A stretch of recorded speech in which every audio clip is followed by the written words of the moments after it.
Je suis très heureux de te recevoir aujourd'hui. Alors Marius, pour celles et ceux qui ne te connaissent pas, est-ce que tu peux te présenter voilà, en quelques minutes et ensuite on va rentrer complètement dans le vif du sujet, ce reportage que tu as tourné au Salvador. Ouais, carrément.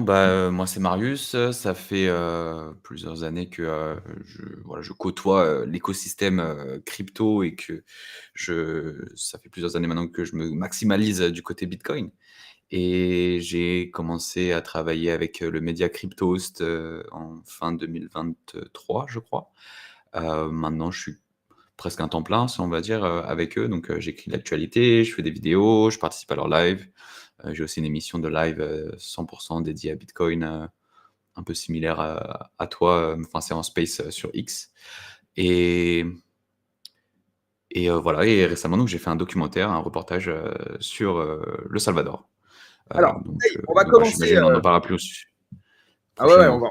on va en parler de fou. D'abord, je précise à celles et ceux qui nous écoutent que vous pouvez trouver le lien du reportage dans la description de la vidéo YouTube, également de la description du podcast après l'émission. Et puis là, je viens de vous le mettre dans les commentaires aussi. Voilà, comme ça, si vous n'avez pas vu, eh bien, foncez le voir.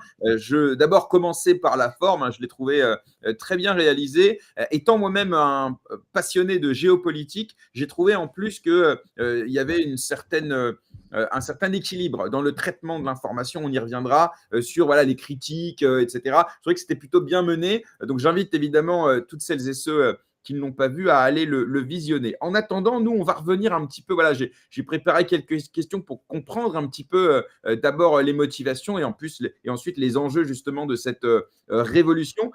Déjà, notez quand même que Bitcoin n'est qu'une part finalement assez infime de cette révolution. Et pourtant, c'est celle qui a fait le plus parler dans nos écosystèmes à nous, évidemment. Mais avant de rentrer dans ce détail, d'abord, est-ce que tu peux nous peut-être revenir un petit peu sur le choix de la démarche et du contexte? Pourquoi est-ce que tu as voulu aller faire ce reportage sur le Salvador au moment de l'élection du nouveau président Nayib Bukele? J'ai toujours voulu faire de la documentation, sur les choses que j'aime en général et quand je me suis intéressé à Bitcoin, ça m'a un peu, matrixé donc je me suis dit qu'il fallait que je fasse, des documents, au moins enfin de l'information pour mon entourage, dans un premier temps et puis quand j'ai commencé à travailler avec, Cryptost, j'ai eu, plus de visibilité, plus de moyens, plus de possibilités donc forcément je suis allé vers des projets plus grands. Donc le premier truc qui a un peu marché, de ce que j'ai fait, c'est un reportage, enfin une sorte de rapport, écrit sur l'adoption de Bitcoin en Iran. Et donc c'était vraiment que écrit, rien à voir avec ce reportage. Parce que tu es d'origine Mais irakienne, je crois. c'est ça, Ouais. exactement. Ouais et donc voilà, j'ai fait plusieurs interviews, essayé de récolter, dans un document, ce qui se passait là-bas avec Bitcoin et après ça, je me suis dit: «Bah, il faut que je fasse, quelque chose d'autre». Voilà, j'aime bien faire, voilà, passer plusieurs mois à travailler sur un projet, avant de le sortir et voilà, je me suis dit: «Il faut que je fasse plus gros» et qu'est-ce qu'il y a de plus gros de Bitcoin en Iran? Bitcoin au Salvador et donc j'ai foncé dessus, j'ai proposé l'idée, aux médias et aussi, on a la chance en France d'avoir pas mal de francophones et de Français, qui travaillent au Salvador. Donc c'est des personnes que je côtoyais plus ou moins et ça s'est fait un peu, petit à petit, sur plusieurs mois et c'est devenu un projet assez évident, après quelques mois de préparation, ouais.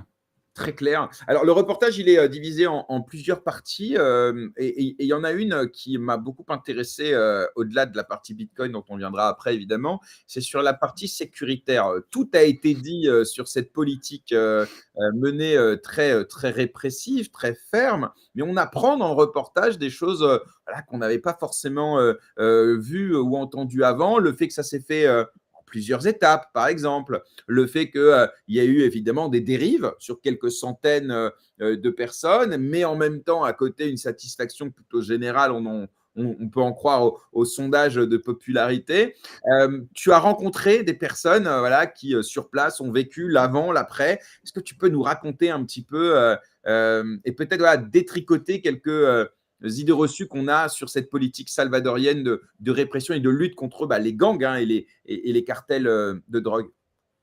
Ouais, bah, ça faisait, donc maintenant on peut parler au passé, heureusement, mais ça faisait plusieurs décennies que le Salvador était, gangréné par les gangs, qui eux-mêmes venaient des États-Unis, mais bref, c'est toute une histoire que justement j'explique dans le documentaire. Et donc c'était vraiment, une période de terreur, des gens tués dans la rue, rackettés pour, X ou Y, raison, juste, voilà, les humeurs de certains membres de gangs. Et ça a duré des La vidéo, c'est du pays le plus dangereux du monde. Donc, c'est ça. et autre chose, mais c'est comme ça que le titre de la vidéo commence. C'est ça, oui, comment dire? C'était un des pays les plus dangereux au monde selon les années, c'était un des pays qui était, top 1 ou en tout cas dans le top, 10 des pays avec le plus de meurtres, et d'homicides, rapportés à la population. Donc oui, c'était un des pays les plus dangereux au monde, pour longtemps. Et salut à Millet.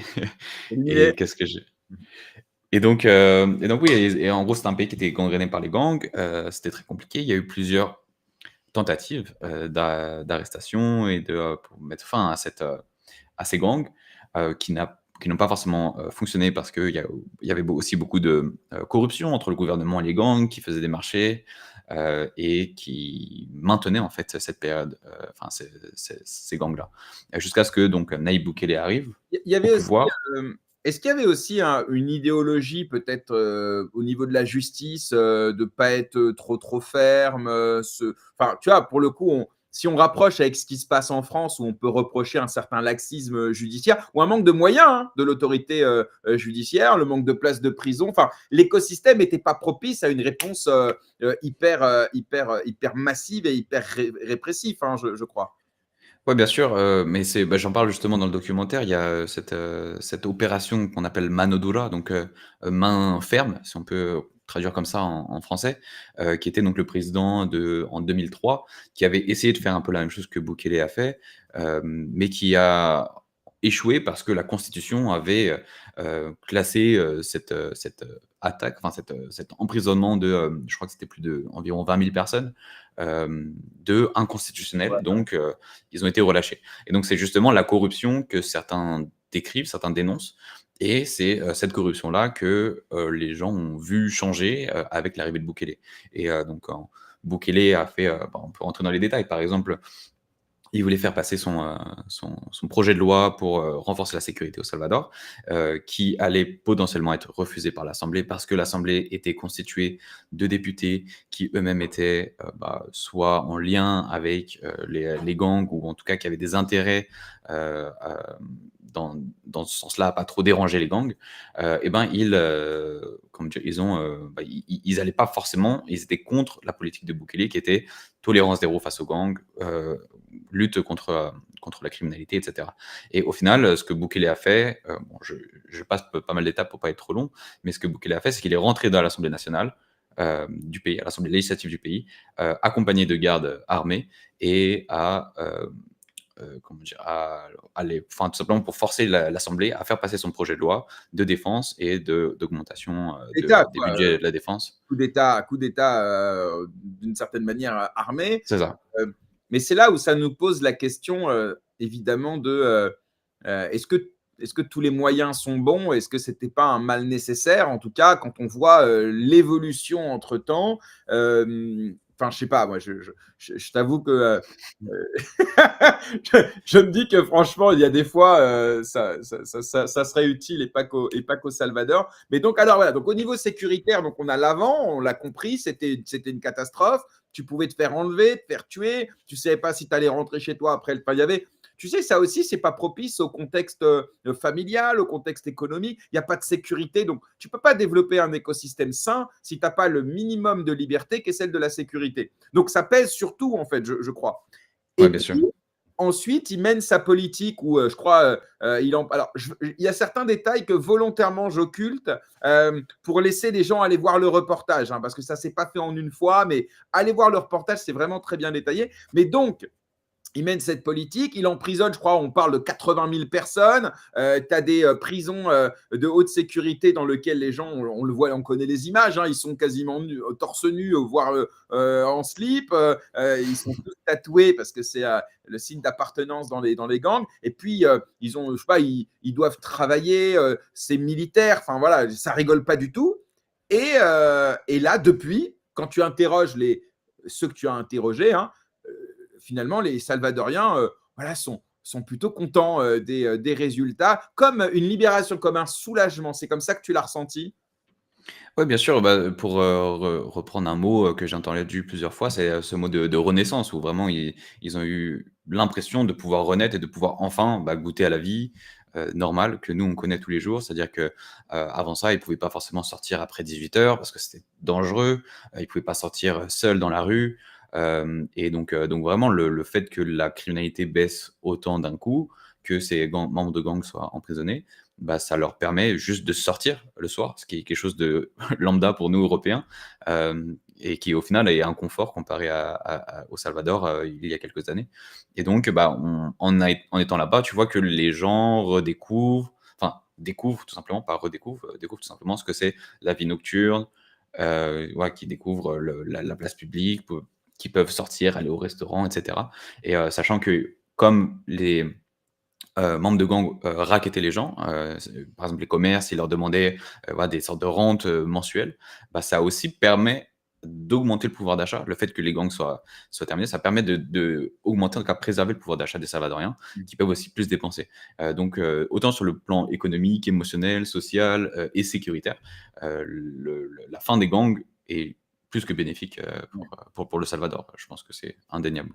Alors, il y a eu des critiques hein, sur le respect des droits fondamentaux. Là aussi, ma question, c'est est-ce que toi, quand vraiment tu interroges le Salvadorien du quotidien, entre guillemets, est-ce que tu vois justement une asymétrie entre ces défenseurs légitimes d'ailleurs des droits de l'homme, et c'est très bien, et il en faut, ça peut être des avocats, ça peut être des politiciens de l'opposition, ça peut être des organisations non gouvernementales, mais qui sont financées évidemment par des gouvernements, le Salvadorien, finalement le citoyen entre guillemets du quotidien.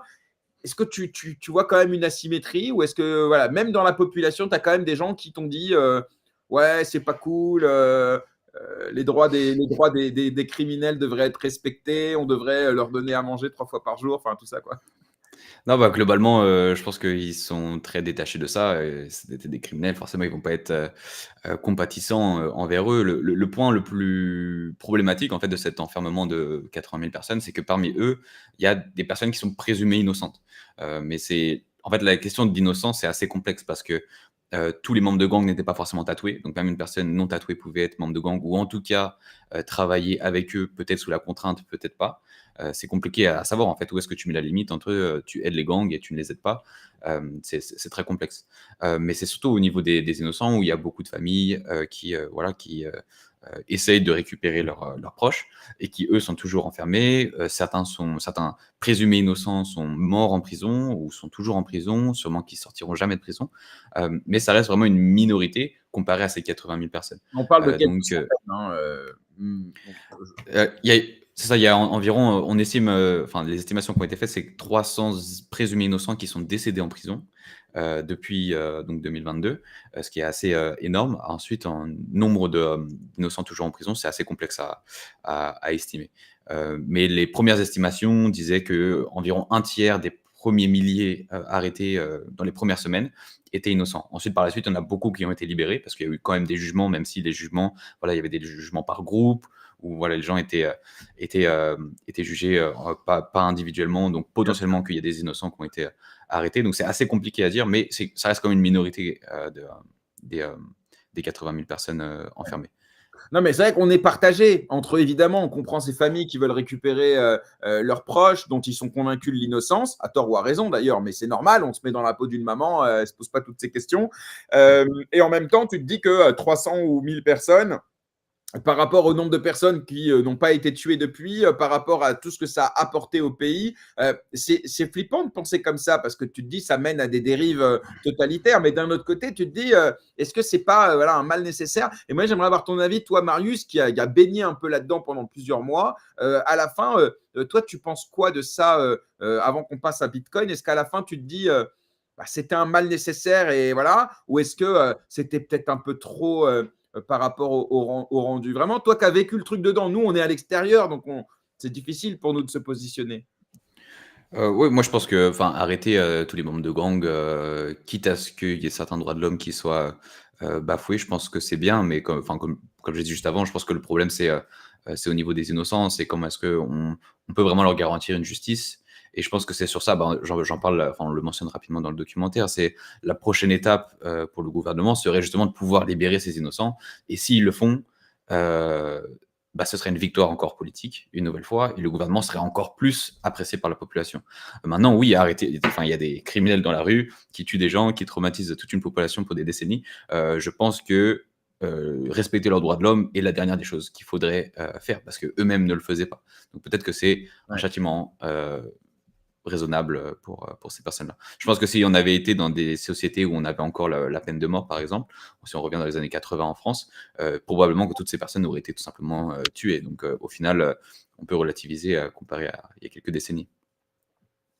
Ok, d'ailleurs, parlons justement des conséquences de cette politique sécuritaire. On a là Bukele hier qui était à la Maison Blanche. Ils ont parlé avec Trump. On sait que Trump a envoyé quelques criminels vénézuéliens, je crois, dans les prisons salvadoriennes. Je sais qu'il y a plein de pays en Amérique latine qui réfléchissent à s'inspirer de ce modèle pour leurs propres criminels. Et puis on a aussi une partie de la on va dire une partie de la droite, ultra-droite, même si on peut dire française même, qui de temps en temps se dit, voilà, pour régler les problèmes de sécurité, parfois, eh bien, ce serait bien de sévir un peu à la salvadorienne. Donc, ça a créé un espèce de précédent, ça a ouvert la fenêtre d'Overton de la capacité d'un État à réguler ses gangs, comme quoi c'est possible, à quel prix évidemment. Donc là aussi, Marius, toi, comment tu vois l'impact sur les prochains mois, parce que ça peut aller très vite, hein, ou les prochaines années, sur les politiques sécuritaires dans le monde? Est-ce que ça va créer, encore une fois, un précédent,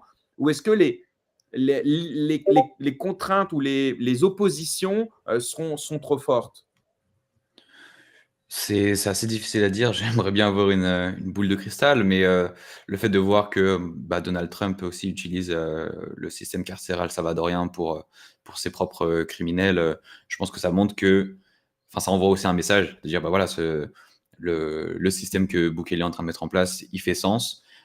Beaucoup s'en inspirent, enfin, espèrent, faire quelque chose de similaire, et Donald Trump donne beaucoup de légitimité en tant que, bah, président des États-Unis à cette politique, donc potentiellement que oui, contre les gangs qui sont, et dealers de drogue de manière générale, tout le trafic de drogue, de manière générale, en Amérique latine.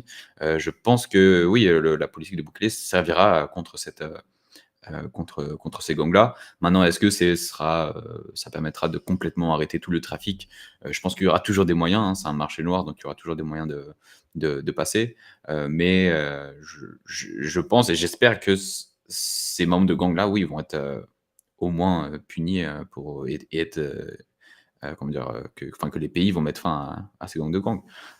Donc après, est-ce que la méthode Bukele est la meilleure? Je sais pas. En tout cas, ce qu'on voit, c'est qu'elle marche et si elle marche, pourquoi ne pas l'appliquer autre part?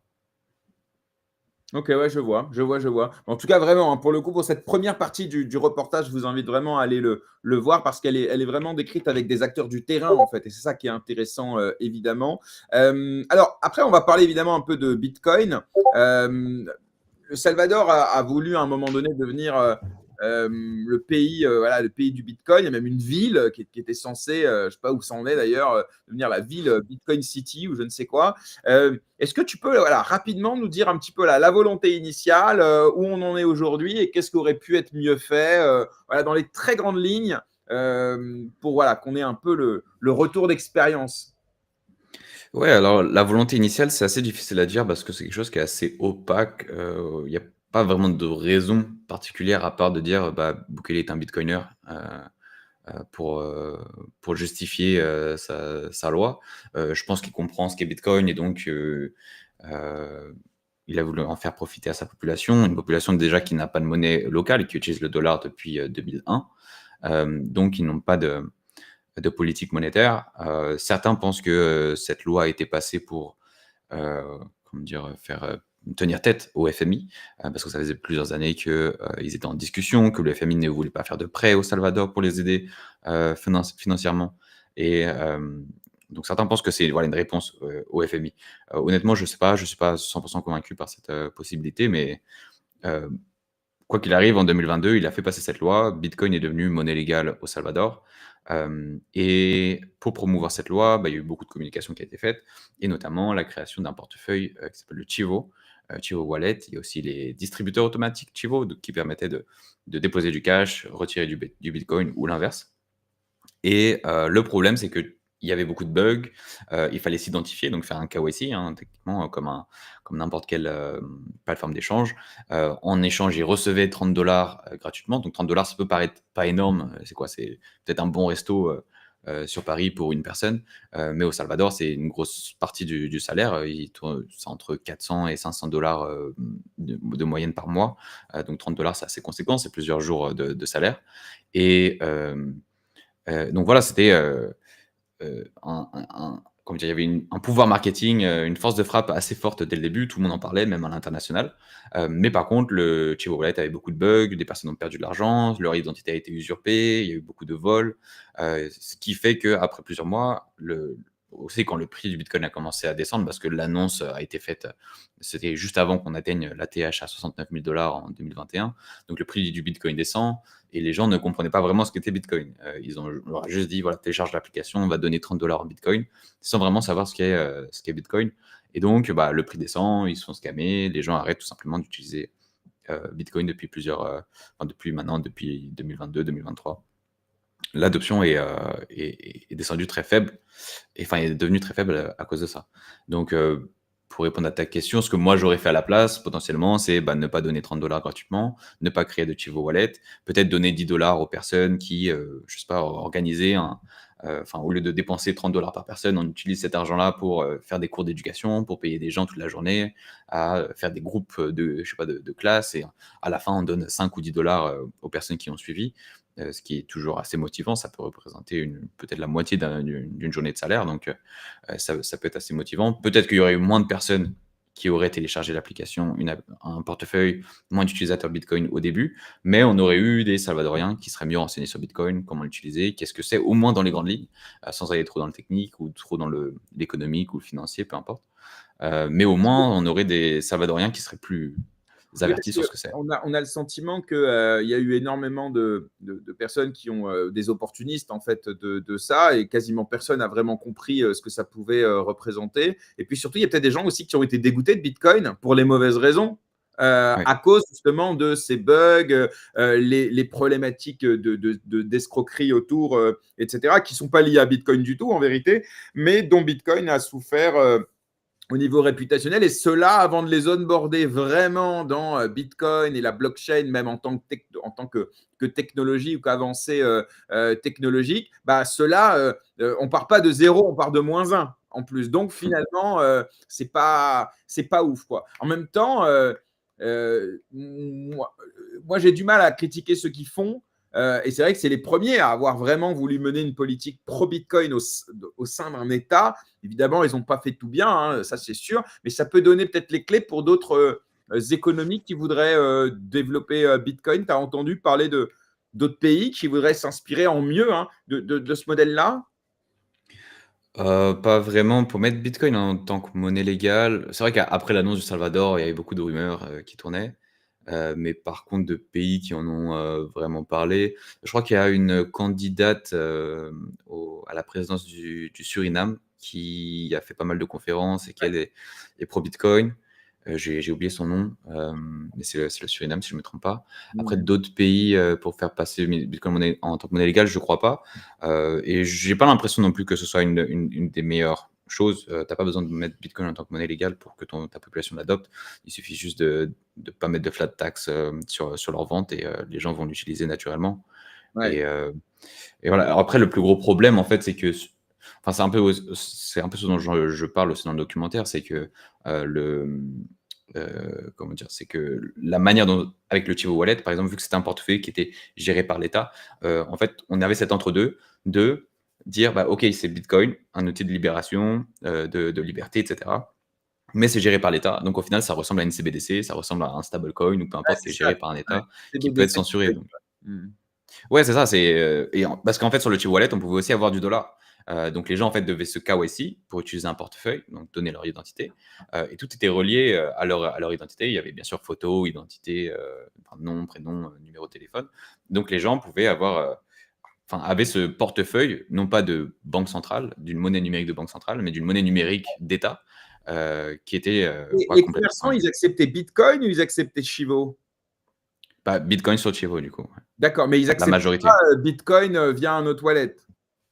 Alors, c'est arrivé au début de ce que j'ai compris, parce que j'y étais pas, mais Ouais. des retours qu'on m'a fait de 2021-2022, c'est que la majorité des gens, il y avait entre 60 et 70% des gens qui utilisaient le Chivo Wallet. Donc, dans tous les marchands, tu pouvais payer en Bitcoin parce que après l'annonce, tout le monde avait un Chivo, même sans comprendre ce qu'était Bitcoin. Mais maintenant, quand j'y étais, on est plus aux alentours de 5 à 10% selon les zones. Ah, mais non. Dans certaines villes, par exemple, j'étais dans le centre-ville de Santa Ana pendant plusieurs heures. Je ne suis pas resté très très longtemps, mais j'ai fait le tour de tous les magasins et j'ai trouvé qu'un seul restaurant qui acceptait les paiements en Bitcoin. Donc ça dépend vraiment des zones. Après, dans les zones touristiques, on est plus aux alentours de 80-90% des magasins qui acceptent. Donc c'est assez intense. OK. Euh, mais sinon, il y a pas mal de. Vu que Chivo en fait a échoué et qu'il y avait quand même des personnes qui se sont intéressées à Bitcoin, qui ont compris ce que c'était et qui ont voulu quand même accepter Bitcoin, bah, ils sont allés vers d'autres solutions, vers d'autres portefeuilles. Donc, il y en a quelques-uns qui se développent actuellement. Et de toute façon, maintenant, avec le Chivo, enfin, avec l'accord du FMI, le gouvernement du Salvador va devoir se séparer de Chivo, soit le vendre, soit l'arrêter. Et donc, quoi qu'il arrive, les gens vont arrêter d'utiliser Chivo ou alors arrêter d'utiliser un portefeuille géré par l'État. Alors d'ailleurs, transition parfaite, le Salvador, accumule, du bitcoin. Il en achète, je crois, et c'était quoi? C'était un par jour ou un par, je sais plus. Bon, c'est un par jour, je crois, et des fois, Ouais. il se lâche, il en achète 11 ces derniers temps. Et puis à côté, tu as le FMI qui, voilà, lui dit, «Ah frérot, il faut arrêter, tu vas trop loin avec bitcoin, oublie pas que tu nous as demandé de l'oseille», mais en même temps, le FMI est moins en situation de force qu'il l'était il y a quelques années.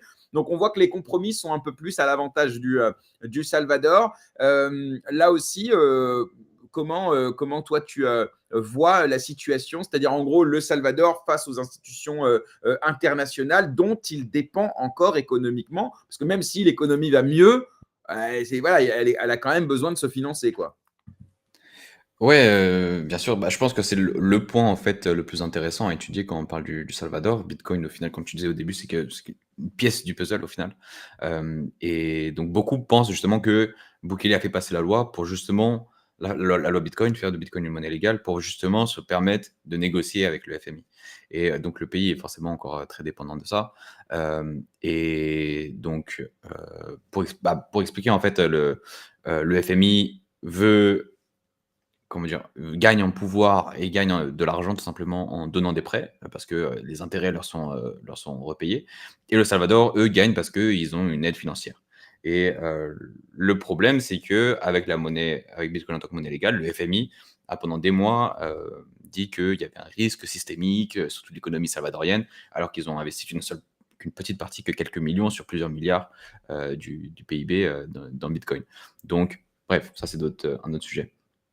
Mais donc, ouais, il y avait toute cette tension, en fait, entre le FMI, les institutions internationales, notamment, bah, là, Donald Trump, rencontrait, Nayib Bukele À hier, la mais Casablanca.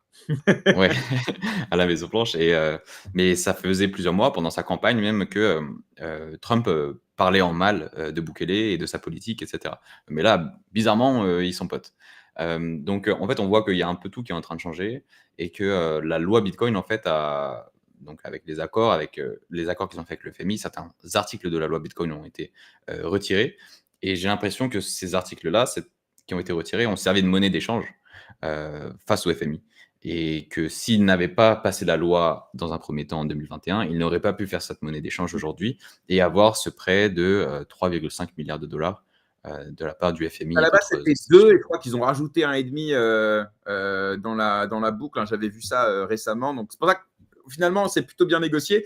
Alors, ça rappelle un peu la méthode Trump, c'est-à-dire on y va fort, on essaye d'avoir le rapport de force de notre côté et ensuite on négocie comme des gentlemen. Mais voilà, et donc en fait, c'est ça, je pense, qui les rapproche. On sait que Trump aime les hommes, les dirigeants politiques forts.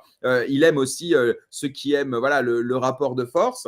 Et sur le changement de position de Trump, effectivement, on voit à quel point le mec, en fait, n'a pas de morale, en fait. C'est-à-dire que quand on a un pays qui contrevient à l'hégémonie du dollar en Amérique latine, bah, c'est un ennemi. Mais quand ce même ennemi décide de se plier un petit peu et d'ouvrir ses prisons pour les criminels américains, bah là, ça devient un ami et on l'accueille mieux même que certains autres dirigeants. C'est de la Ouais, réalité. Bukele a été mieux accueilli que Macron, par exemple, quand tu regardes. Voilà, je parlais de lui. Ouais, ou même quand tu compares avec Zelensky, qui sont l'Ukraine est des alliés historiques des États-Unis. Enfin, c'est Ouais, le jour et la nuit. c'est vraiment de la réelle politique. Et bon, je pense que c'est la meilleure chose à faire pour défendre les intérêts de son pays, en fait, hein, plutôt que de faire de la morale et de se prétendre être un gentil. Mais bon, ça, après, c'est politique. En tout cas, voilà, donc c'est intéressant. Moi, j'aime bien. Écoute, Marius, on ne va pas en dire davantage parce que l'idée, c'est vraiment d'inviter les gens à aller voir ce reportage.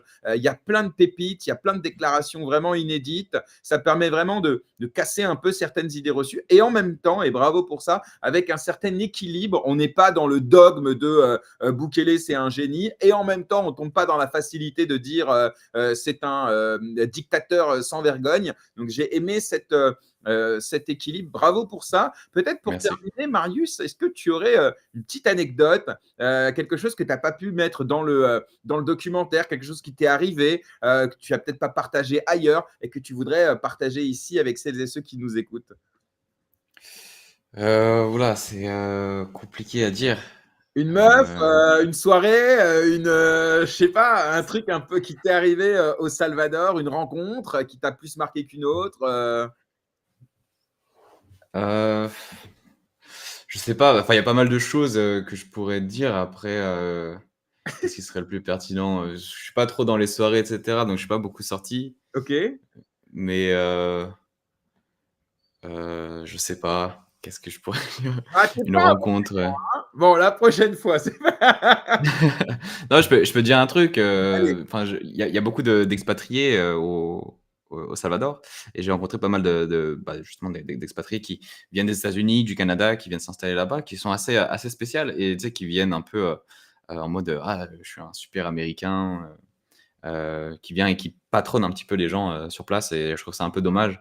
Et donc voilà, peut-être pour finir sur cette note-là, si j'encourage vraiment tout le monde à aller là-bas, voir ce qui se passe, même si ça peut coûter un peu cher avec les billets d'avion, mais vraiment, surtout si vous êtes intéressé par Bitcoin ou les cryptos de manière générale, je pense que c'est vraiment intéressant d'aller là-bas. Mais surtout, si vous y allez, ne vous posez pas comme un vieil américain colonialiste et autres. Voilà, écoutez les gens, prenez du recul.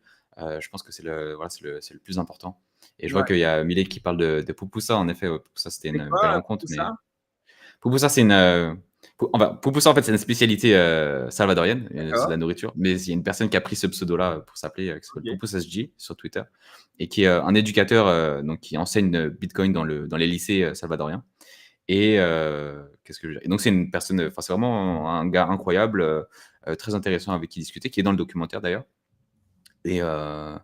Et voilà, après, je ne vais pas trop non plus en dire sur lui, ça reste privé. Mais en effet, ouais, c'était une belle rencontre, qui est passionné vraiment par ce qu'il fait, et qui a la chance de pouvoir travailler avec Bitcoin et d'apprendre Bitcoin dans les lycées salvadoriens.